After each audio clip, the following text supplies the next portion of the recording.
Alrighty, guys, welcome back to the Identity Project. This time I have a very special guest, Miss Carina Morgan. How are you? What's going I on? am great. How are you doing? I am doing well. I'm doing well. You and I are both here in Dallas, and it's cold and rainy, and you just got back in, apparently still shivering from the dog walk. It's like bone. It's like that cold where it's bone chilling, like when the wind hits you. It's like right in your core. Well, what's so funny if Ellen is listening to this right now, anytime that I say that I'm cold, she just laughs at me because she's up in New York. And yeah, so I basically just can't say that I'm cold down here in Dallas. I know it's a struggle, but I feel cold. Well, Karina, so let's dive into it. I want to take you back. We were kind of chatting a little bit before this in terms of what we're going to do on the podcast today. And I want to take you back. Hopefully this is something that maybe you haven't done in a while. And I want to just take you back to like childhood and have you kind of share your story. And then along the way, we'll kind of dive into, some of the things that you do today. All right, that sounds great. Sweet. So take us back all the way back in the day. Okay, so I think elementary school. I actually started elementary school living in the Philippines. My dad worked for Texas Instruments for a long time, and they finally convinced him to move out there for a few years. So I spent ages 4 to 8 in the Philippines, which was really interesting because life there is so different, and it was a lot more structured, I think. There was a pretty well-defined path for people. Like there wasn't a lot of choice. And then I moved back to Dallas in second grade. And I actually ended up going back because I was too young. So I did first grade twice. But elementary school, I felt like even just through middle school, my path was kind of determined for me. I grew up in a household that had a really specific definition of success, which is not to be a bad thing, but it never really felt quite right to me. So we were all about school, and I did sports. I played sports starting from when I was 6 through college. And my parents basically had this motto of just work really hard at the things you do. And so through most of my elementary school, middle school, high school, I really had 3 responsibilities. It was to be really good at school, do really well in my sport, because that's what I wanted to do. My parents didn't care as much about my sport, and be a competitive pianist. So I kind of did those 3 things, and it took up all of my life. And I chose sports. That was what I loved. I knew I wanted to play in college probably when I was 10. But my parents had plans for me to do competitive piano. So my parents raised me to basically, I guess the thought process was, these are the things we want you to do because we're raising you and you kind of have to at this point, and we think it's important. And then if you want to add on to your plate from that to do something that you are really passionate about that isn't one of these things, fine, you get to create that time. So from a really young age, I got really good at time management, but I also kind of had this idea that like, this is what I was supposed to do because I'd kind of been told. So that kind of shaped me to go through my early adulthood and my college life, just feeling like there was this one path that I had to take. Like my dad even told me what I was going to major in college, which, to be fair, my parents paid for my college. It's a beautiful gift. And if they were going to tell me what I was going to major in for that, then okay. And it was the same thing. Like you can double major if you want, but you're going to major in math. So I ended up double majoring, which was a ton of work with doing college basketball and college cross country. And so that kind of led me into this work harder, work more, all the time mentality. And I think that kind of mindset for so long of my life is what led me to reach the breaking point I did kind of in my mid-20s, where I realized I can't continue adding things because I was still in that mindset of you have to do the things that you're supposed to do that are good for you. And then if there's other things you want to do, you can just be busier and do more and work harder. And I reached that point where I was like, I can't just keep doing all the things that I feel like I'm supposed to do and the things that I want to do when they don't match. And it was this just like huge breakthrough for me where I realized actually the things that I'm supposed to do can also be the things I want to do. And that's kind of when I started moving towards creating my own business, working on like the mindset side of things with my clients. And so that's kind of where I am today. I don't know if that's like, it's a lot. No, I think you wrapped that life story up pretty nicely there. Wow. So, I mean, that's interesting. And I've heard, similar stories in terms of like, just like on the parent side of things. So I want to dive into, I have a few different questions. One, let's dive into, so what's up with the piano? Why did they want you to play piano? I don't know. And I'm actually really, really grateful that they did looking back, but my parents wanted me so my dad's Indian, and the culture, culturally, they wanted me to have like both my left brain and my right brain trained. So you have like the math, science, like logical side, and then you also have the creative side to develop as well. And I don't know, they picked piano. I know that my mom's side of the family, like they all are pianists. It was just something that I think was passed down. So that's probably why they picked piano.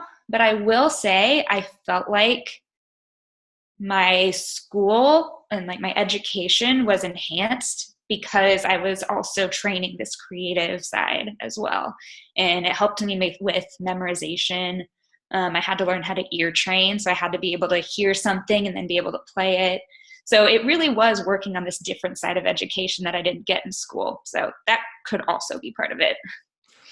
I mean, I think now a lot of these things like make sense, but back then during that time, did you ever like, I guess kind of, I don't know, like talk back to your parents and you were like, hey, like, I don't want to do these things. Was there any of that, or you just kind of followed suit?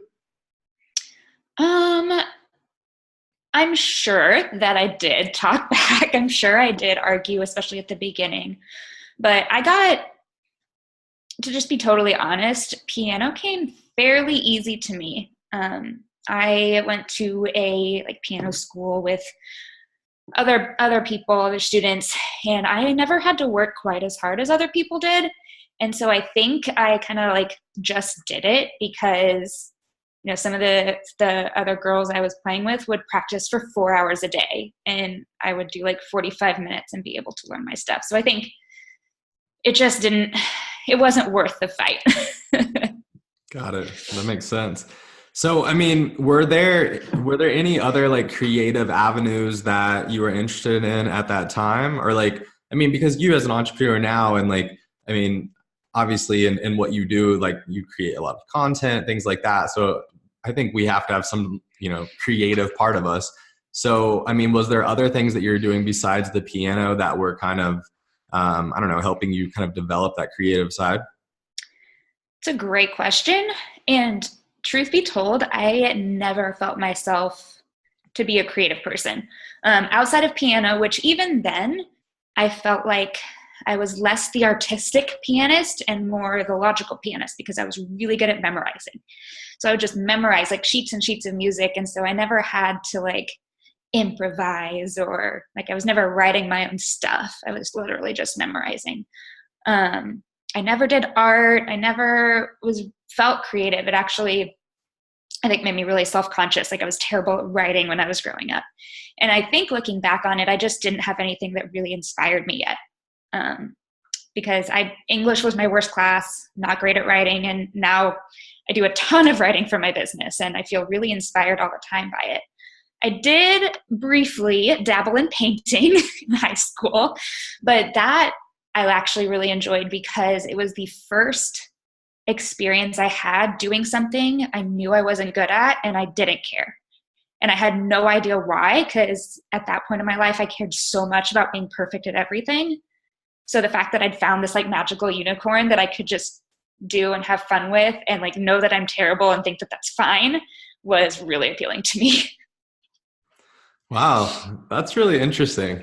I mean, Because we think, I mean, so obviously you have this pressure, from your parents, and, maybe, and I don't know what the situation was like, but you felt that you needed to be essentially like perfect, right? Like to excel in all of these different areas. But yet when you go and paint, you can, nothing matters, right? It's almost like your getaway. It's like something that makes you free. I mean, I remember growing up, like as a kid, like it was the same thing. Like I was heavily, heavily involved in sports.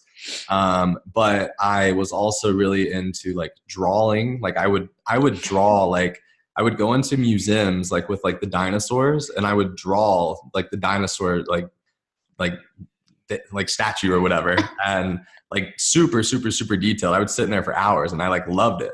And I would also I was really big into like skateboarding. And so I don't know, I just had these other creative avenues outside of just sports that were almost like my getaway. Like these days it's snowboarding. Like when I go snowboard and I get on top of the mountain, I feel like nothing else in the matter, or like nothing else in the world matters. Like it's just the getaway, Yeah, it's interesting. When you were saying that, it brought up, and I think the reason I experienced what I did with that is because, like I said, kind of growing up, my life was somewhat predetermined for me. And like, this is what you're supposed to do to be successful. And so I think I felt this strong need for perfection. Some of it comes from my parents and me being an only child. It's like literally all eyes on me. But the other was thinking about how everything I did, I was told from a really young age that everything I did affected my future. And so in school, like my career is going to be my future, so I have to do well in that. Like sports, I was pretty sure that I wanted to play college sports. I knew that, that could help me get money for college, so that like really affected my future. Piano, I kind of had a fallback option of just being a pianist. If all else fails, I can go be a pianist and make a living. So that was affecting my future. Like I knew I was never going to be a painter. Like there was zero pressure. Like I knew that wasn't swaying my life one way or another. So that's probably why I kind of just let it go and just had fun. How much of the stress back then do you think was coming from like external forces versus like your own self?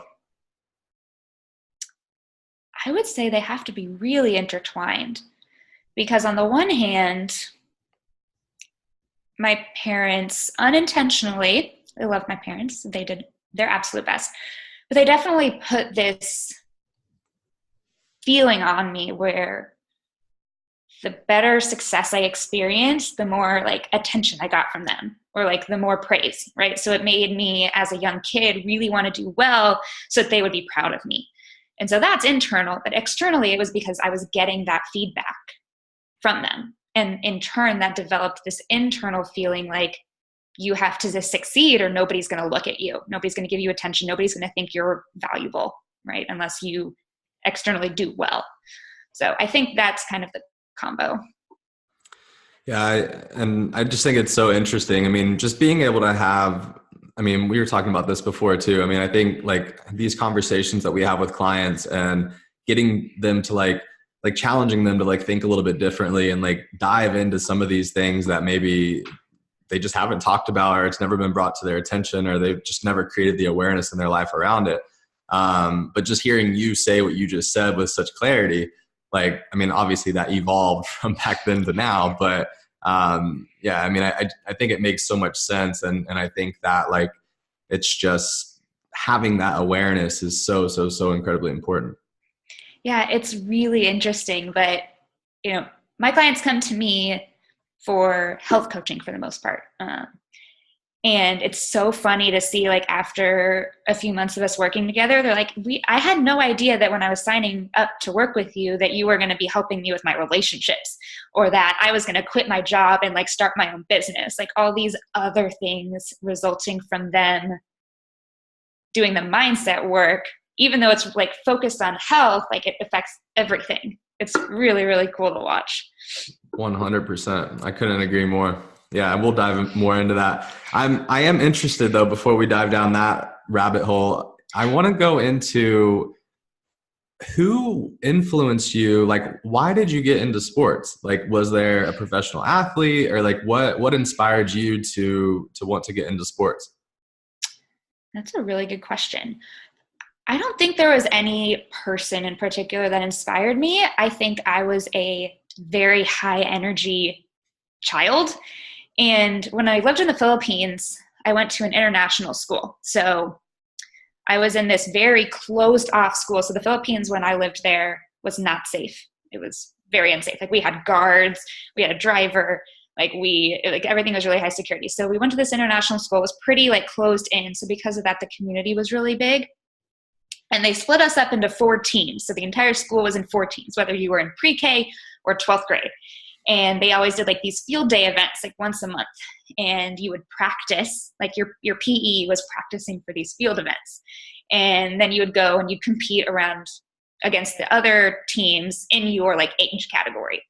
And I remembered loving that. It was like my favorite thing. It was my favorite part of school. And my parents were like, okay, when we leave, we need to go put her in a sports team. And my parents did what I would do if I have a kid, which is they let me try everything.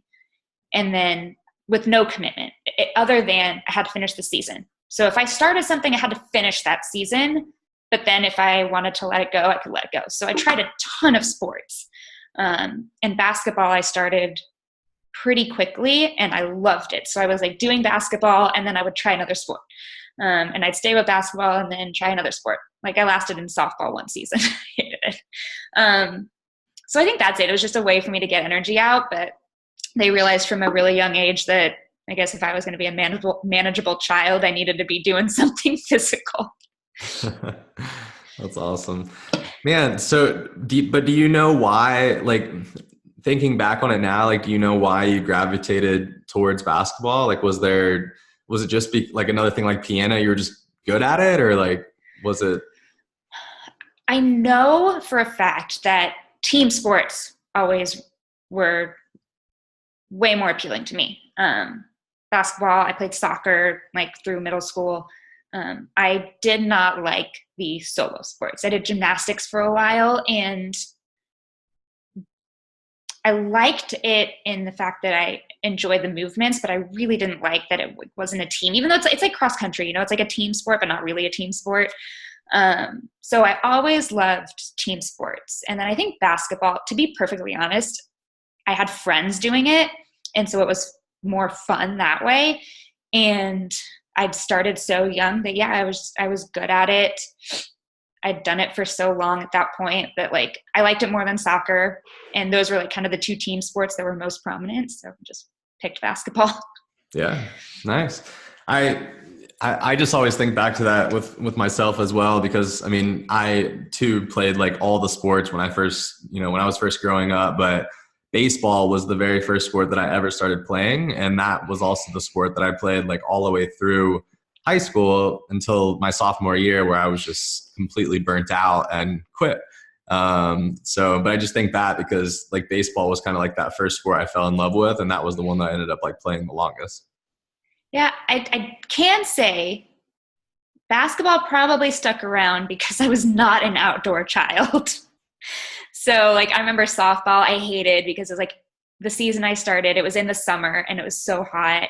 And, when I had to pick between soccer and basketball, I was like, the basketball you can play no matter what the weather's like. So I know that played into it too. Yeah, no, I mean, that's interesting. That probably did play into it. Especially as we were just talking about you being cold here in Dallas, Texas. So let's transition a bit. So let's dive into kind of like what you do now, the clients that you work with, and really like how you got into this, because obviously, it's health coaching, it's online coaching, but I mean, obviously you could probably agree, like if I would have thought back to myself 5-10 years ago, I would have never thought that my whole business was online. So how did you get into this crazy world? Yeah. So I think I was around 20 when I started really getting interested in health in general. And there was no nutrition major at the school I went to. I went to a really small D3 school. So I just took the prereqs. And when I graduated, I went to grad school to get a master's in nutrition. So I got a master's in nutrition, a master's in medical research. And I actually think at that point, I thought I wanted to do nutrition research because there's not a lot out there because it's so hard and it's super well needed. Like we need a lot more human nutrition research. And the reason why they don't have it is because it's really hard to control people. So I was pretty sure that's what I wanted to do. But as I got closer to graduating, I realized that I was just really knee deep in this nutrition world. Part of it also was like my own issues with food and exercise at that time. So I was just like hyper focused on nutrition. So when I graduated, I thought that I was going to open my own nutrition coaching practice and be a personal chef. That was like my plan. That was really all I had planned. So I started doing both of those, and I supplemented that by working with a naturopath here in Dallas as her nutritionist. And it wasn't as fulfilling as I thought it was going to be.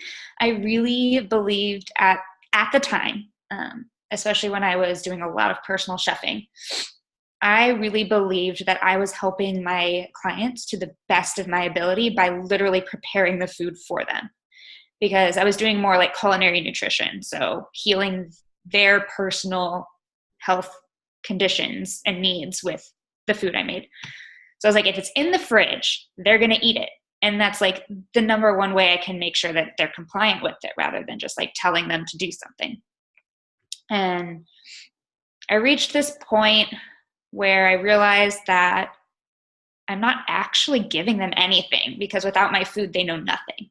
So I wasn't actually making any changes. I was just making the easy button for them without doing any work. And I realized that's not what I wanted to do. And then I hit this point in just my life, which it was just this like whole like mind blown like realization, where I think it was 24. And I was working all these jobs, like trying to figure out like what exactly I wanted to do. Like I was dancing around what I'm doing now. I was doing nutrition coaching and working for a naturopath, and I was coaching CrossFit, and I was coaching basketball. I was doing all these things.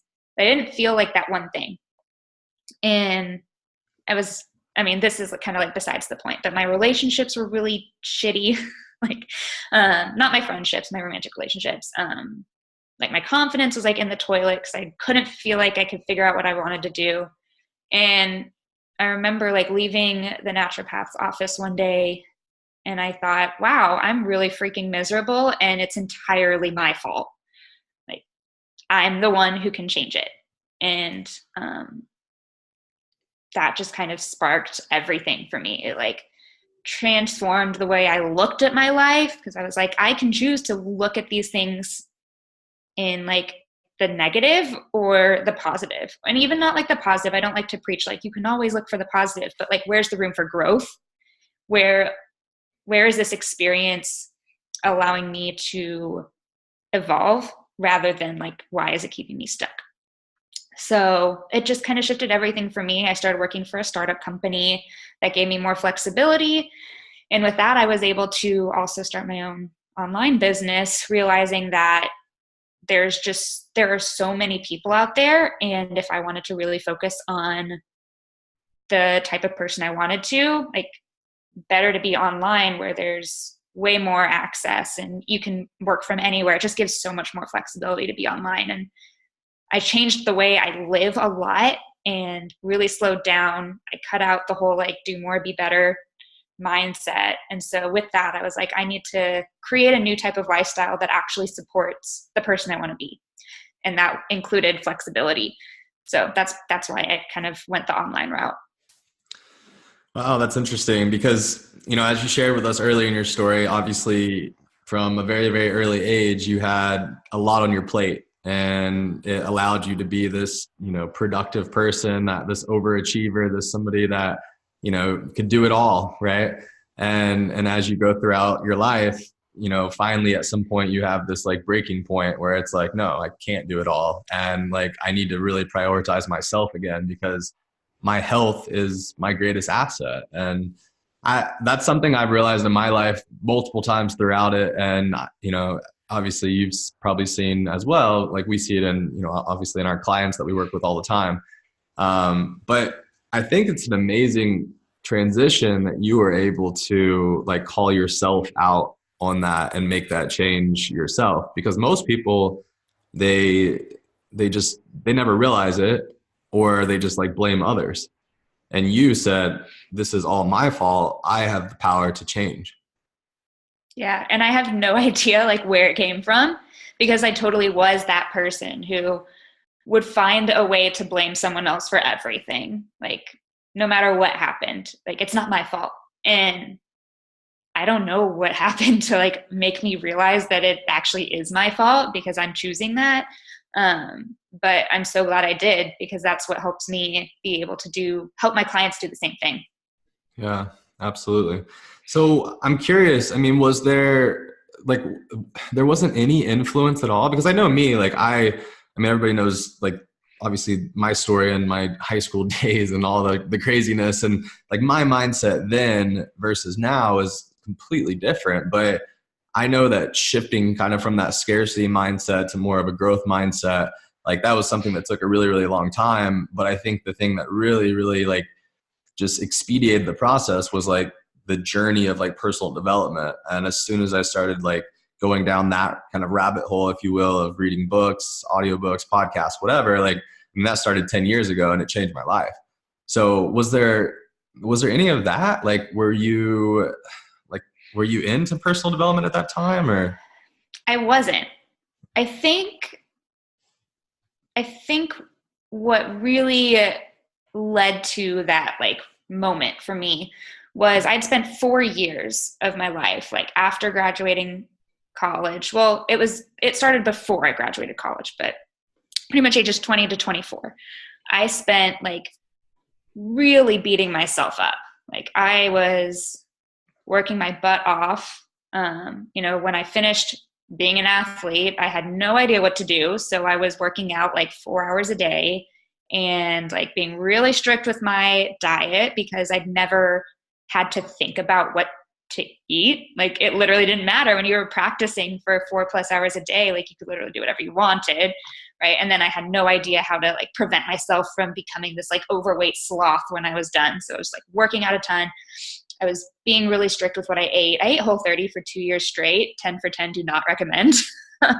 So like all of this, I was just beating myself to the ground in all aspects. I was getting 2 master's degrees at the same time, and I was working because I needed to help fund grad school. So I was tutoring calculus, just all this stuff. And it never ended. And so I can't remember what happened. I had this experience with my boss at the time, and I left feeling really defeated. And it just was like, when people like reach that breaking point, like it just like when it rains, it pours kind of thing. Like, it had been building for 4 years, and it just so happened that that's when it just like began pouring. And I was just like, I am miserable. And the only way I'm going to not be miserable is if I actually take 10 steps back and redefine who I am, what I want out of my life, and like where I want to go. And so I would say it was actually the start of my personal development journey.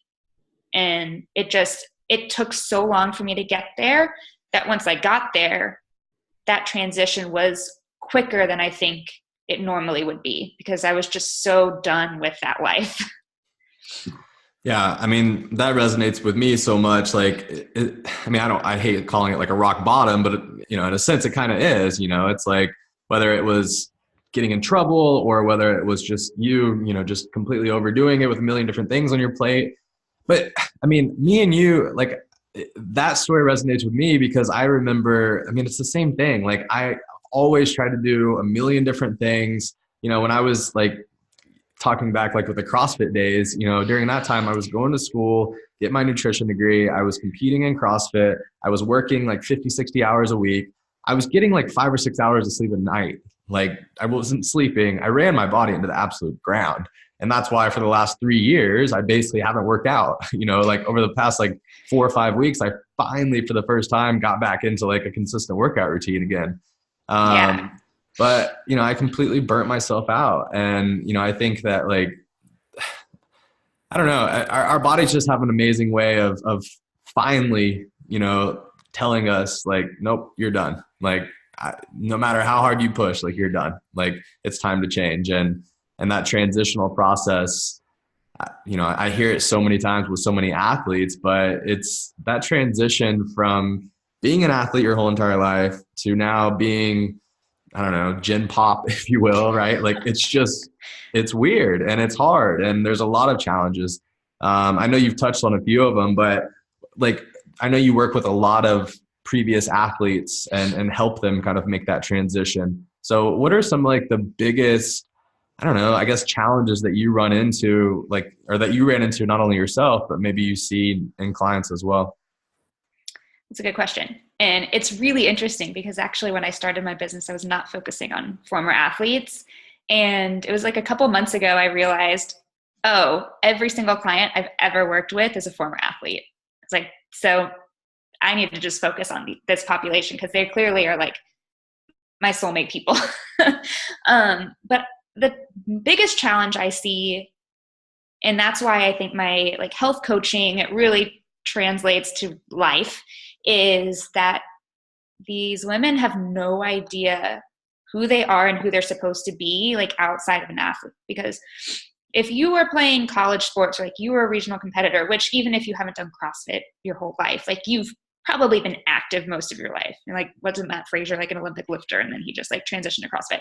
So these people who have been athletes forever, like that's all they've ever been identified as, like both from them within themselves and from other people. So I think it's this combination of them not knowing any different, like their life has revolved around their sport for so long that they don't even understand like what it's like to not have that. And also the external pressure of having other people expect a certain thing from you, whether it's the way you look or what you prioritize or what you're doing when you're not working out. Like people expect you to be a certain way. And like, I know I experienced that a ton. Like people still will come up to me at the gym I coach at, like, I saw you and Duncan went to eat burgers last week. Like, you don't eat burgers. Like, you're too healthy for that. You know, like things like that, which at one point in my life would have broken me. That would have ruined my night. And now it doesn't, luckily. But that's a big challenge I see, is kind of just figuring out who they want to be outside of an athlete, because you've been put in this box your whole life. And now you're realizing there's so much more out there, and it's very overwhelming. So I think that's the biggest challenge. And then the second biggest challenge I see is the structure aspect, because when you are competitive in your sport, especially in high school and college, everything revolves around that sport. Like your entire schedule is around your sport. What you're doing like outside of your training and your practice is still about it. You know, like the way you eat, the way you sleep, like what you're doing, who you hang out with, like it's all around that. So that schedule and that rigidity of having everything be around it, and all of a sudden you're free to eat whatever you want. You have to figure out what works for you. It's not because of the sport, and you're working out to be healthy, not to like be amazing at this one thing anymore. And like, what does that even look like? So I think people have trouble figuring out how to navigate it all when there's no set rules for them. Yeah. I mean, I completely agree. It's obviously, I was saying, something I struggled with over the last 3 years. Luckily I kind of had like the nutrition side of it, that knowledge, but like, I mean, as far as the exercise go, like if I would have, I mean, I think to myself, if I would have gone into like, let's just say like a regular job, and like, I would have, the same thing would have happened to me. Like my world would have got rocked upside down, like I wouldn't have prioritized working out as much. I wouldn't have ate as healthy. I would have gone out for drinks way more. I would have, just all of these things. And so I think I got really lucky with like falling into the field and just like this kind of being a part of my lifestyle. But I 100% agree with you in the fact that because I've been in the field for this long, whether it's from my immediate family or extended family or friends, those comments like that they happen all the time. And, over the last 3 years for me, like I've basically just seen my body go from, 8-pack shredded CrossFit regional athlete to, I'm still perfectly fine, but I'm not as shredded as I used to be. Right. And I'll never be as fit as I once was. And so just the battle of all those struggles, and it's hard. I mean, I think it's something that a lot of people don't talk about. And I think it's something that most athletes struggle with.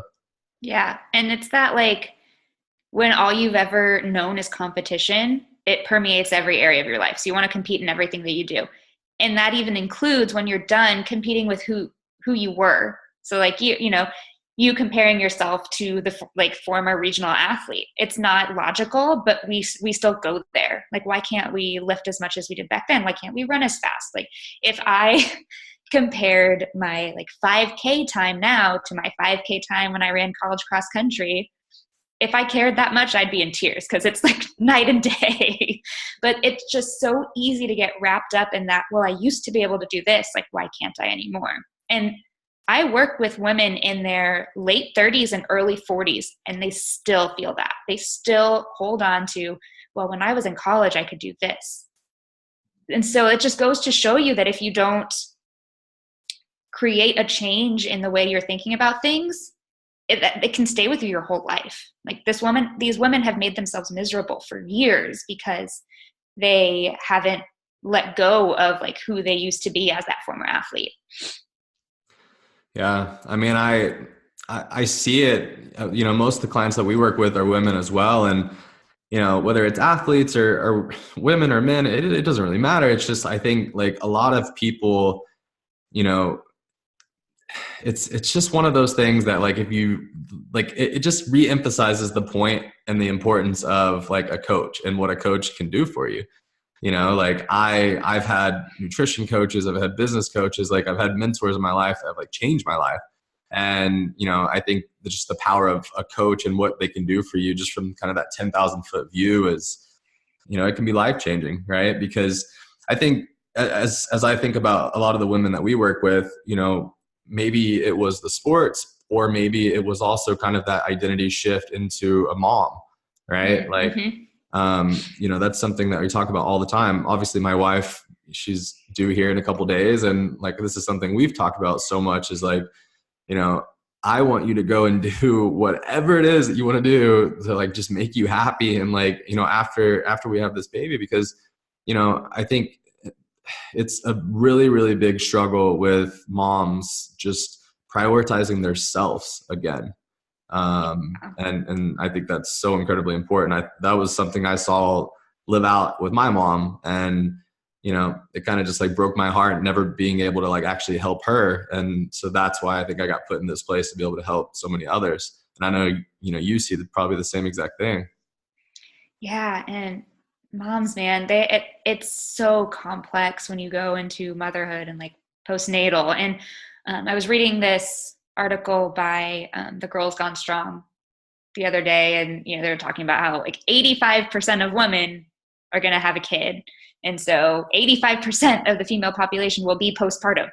Right, so it's this huge area and this huge community of women that go through that, and it's so complex. It's just like I don't focus on postnatal because it's so complex, and I don't feel adequately prepared to work with them on that right now. But man, it's a huge need to have someone there. Like basically, I feel like a lot of moms feel like they aren't supposed to prioritize themselves because they're supposed to put their kids first. And it's this realization of, if you don't take care of yourself, you can't take care of your kid the best either. So it's actually selfless of you to make sure that you're giving yourself what you need first. Absolutely. I couldn't agree more. I literally, I say it all the time. It's like, you have to be selfish so that you can be selfless. Like, you have to prioritize your own self so that you have the ability to help other people. Like I was just talking with a client actually a few days ago, and we had this conversation, and what happened was she got sick. What happens when mom gets sick? Then they have those commercials where it's like, moms don't take days off, and like give them like Dayquil or something. Yeah, right. It makes me so mad. But she got, she realized she was like, crap, like if I get sick, like I'm the caregiver, I'm the caretaker, I'm the one that's handling the whole household, etc. Right. And I got sick and I was in bed, and it was just very eye-opening to me in terms of the importance of prioritizing myself. And I was like, I know I didn't want you to get sick to realize that, but I'm glad that we realized it, And so talk to me a little bit though, Carina, about some of the struggles that you had going through the transition, because, I think obviously just being transparent and vulnerable, like it's something a lot of people maybe don't talk about. And obviously you've been able to help so many other women, make that transition. So like your experience obviously has shaped, how you've been able to help others. What were like the biggest struggles though for you? You said, you were obviously like overtraining, it sounds like, under eating, trying to do a million different things, but you were still like, you knew that you were doing it and you kept doing it. So like, talk to me about that. Yeah. So when I was in college, right, I was double majoring and I was playing college sports. And so that just lifestyle of always being on the go was just not, I mean, it had been natural to me my whole entire life. Like even in high school, I would go to school from 8 to 4, and then I would have practice from 4 to 6. And then I would go to piano from 6:30 to 7:30, go home, do homework, and then repeat. Right. So that's literally all I ever knew. So then when I graduated and I went to grad school, I moved to Oregon, and I had just started CrossFit. I started CrossFit at the very end of my senior year. And basically, okay, this is what I feel like CrossFit does for a lot of people. I feel like there's a lot of ex-athletes that use CrossFit as a way for them to still feel like they're an athlete just after they've like graduated their sport. And that's exactly what I did. I just like used CrossFit as this way to still be competitive, because you could compete with other people and you could compete with yourself, and there was so much room for improvement and growth. So I kind of just transitioned right into that. But because I'd spent so long spending hours a day practicing for basketball, regardless of the fact that a lot of it was standing around, right? Like you do drills and you'd be in line, blah, blah, blah. I don't think it was even conscious that I was like, oh, well, I need to spend that much time still. And then I started to become self-conscious about like my weight, because my metabolism was like through the roof when I was younger and playing college sports, and then it started slowing down. And so I just started working out more and more. I would like run 3 miles to the gym, because I lived 3 miles from the gym. So it's like, I'll save gas and I'll just run 3 miles to the gym. And then I'd work out for a couple hours and then I'd run the 3 miles back. It was nuts. Carina, real quick, were you like, was your body composition changing, and that's what made you feel the need to do this? Like, did you feel like you were, I had mentioned, I felt like I was like literally like just not, like day by day, basically becoming less shredded, right? Like, obviously that's not true, but was it that, or like? It was the opposite. Okay. So like your body composition doesn't really matter in basketball. Like, that's not that type of sport the way it is for a lot of others. So I honestly have never really thought about it. And then when I started CrossFit, I started seeing all these women who like looked like such athletes. And I was like, wow, I just spent my whole life being an athlete and never even really looked like one. And I think that was it. So I started doing CrossFit. I started seeing muscles appear that never appeared, because I was a point guard, right? Like I did not have to be strong. Like I used the baby bar. That was not something that I had to really focus on. So, and I started strength training and doing CrossFit, and I saw like me actually start to get muscles and start to actually look like an athlete. I was like, oh, I want to look like a better athlete. Like I want to look the part. And that's this whole other side of it, right? Of athletes feeling like they have to look the part. So I think that was actually more of it was the opposite. Got it. That makes sense. Wow. Well, that's an interesting just story. It's so funny. Like, I mean, we're young, right? Like, I mean, people watching this, I'm sure they're like, y'all are so young, but like, I mean, as I like reflect back on the last like 27 years of my life and what got me to this point, like, and as we go through your story and you think about like all the different things that got you to where you are today, it's just amazing, because it's like this energy. It's like I was put in this place through I had to overcome all of this adversity. so that I could be at where I am today and like be able to pay it forward and like help others, which obviously is like what finally you found that brings fulfillment in your life. Yeah.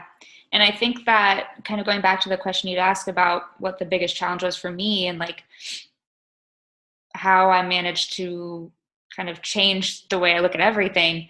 I did that for several years where I was just working out more and more and eating less and less. And I ended up developing what people now know, even though it's not super well known, but the female athlete triad. So basically I'd lost my period. And it's like it's a combination of three things. You lose your period because of that mostly, or it's the opposite. It's caused by energy deficiency. So basically you're under fueling, and they call it the female athlete triad. A lot of times it's unintentional. Like if you are just like very, very active and high volume in your sport, sometimes you just can't eat enough. And then it can be like me where you're very intentionally under eating. And then bone loss.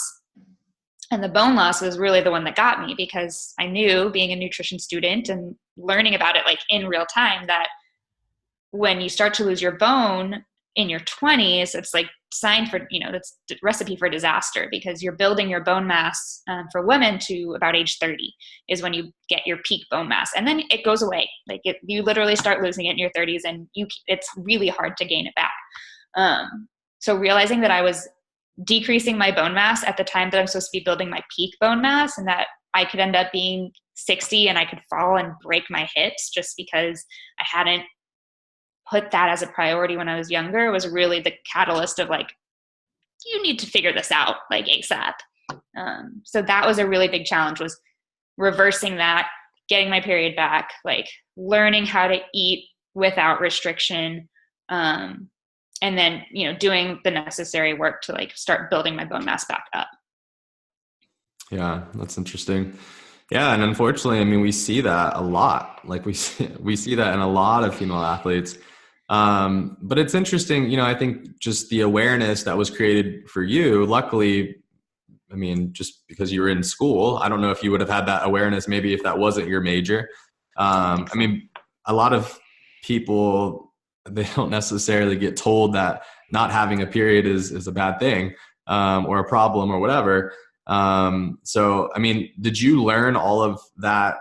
Like, was it because of school that you knew about the triad, or was like, did somebody else bring that to your attention, or? It was a combo, because I started working with a naturopath. I hadn't had a period in like 2 years, and I was like, I should probably, check in with this. Like, I didn't care because I was 22, and I was like, this is great. Like, I don't have to worry about this. But because I went to a naturopathic school for grad school, they had a naturopathic clinic and students could go. So I went to the naturopathic clinic. I got paired with this like student who just happens to also be from Dallas. Like, she went to Ursuline and she's amazing. And she was the one who really helped me realize that like this is actually an issue. And she and her like resident doctor recommended that I go get the DEXA scan to look for bone loss. They never actually mentioned female athlete triad. I think it's just like super not well known, but I went and, I'm getting my master's in research at the same time. It's like, I'm going to research this. And I figured out that like the culmination of all those things was the athlete triad. Interesting. Got it. That makes sense. Well, I think it just, I mean, again, it kind of reinstates what I said earlier, is like we go through these things throughout our life for a reason. I mean, you were getting your nutrition degree, during that time, and luckily you had that person in your life that brought that awareness, and you started taking, your body a little more serious, and you're able to make those changes on your own. So that's amazing. I just always think back, it's just like every last thing that's happened to me in my life, like there's like a reason for it now, that's, but when you're going through the struggle, you don't necessarily see that light. Yeah. You're like, why me? Yeah. And then in like a year, you'll be like, oh, that's why. Yeah, absolutely. Well, Carina, I could probably sit here and talk to you all day and keep asking questions, but I want to respect your time. I know you're busy, but where can everybody find you at on the lovely social media world? Yeah, all the social media. I am mostly active on Instagram. So my handle is at Carina Morgan Health, and my website is carinamorganhealth.com. So pretty easy to remember. Awesome. I love it. Anything you want to share? Anything you're excited about for 2019 with the new business and just being able to anything, I don't know, launching or anything you're excited to share? That's so funny you said that because I'm literally getting ready to launch like the best project of my entire life. And it's basically this like 10-week mega course for former female athletes who are struggling to navigate how to eat, how to work out, how to live outside of being in that like athlete identity once it's gone. And really easing them through the process and the transition, whether you just finished or whether it's been 10 years and you're still stuck in that mindset. Being able to go through that transition, like basically having your hand held and supported and reassured. Because I feel like a lot of people, even when they want to get out of it, they still feel stuck. They're still afraid that it's not going to work out. It's not going to be okay. So this program both informs and educates and also prompts like reflection and analysis in a way that's just like really beautiful harmony of both knowledge-based and analysis-based, and like walking them through the process and reassuring them that like it's going to be okay because you are so taken care of. So I'm actually going to be getting ready to launch that within the next week. So interesting you asked me that because I was literally working on that before this call. Nice. I love it. That sounds awesome. Congrats on that. That's amazing. Thank you. So that's launching. Is there a date? I think on Friday. Whenever the enter button wants to be. I think it's gonna be Friday. Not holding to that. Might move it to Monday, Coming but soon, I'm thinking Friday. Coming soon. Yeah. Awesome. Well, congrats on that, Carina. Thank you so much again for taking the time, and yeah, we'll talk soon. All right. Thank you so much.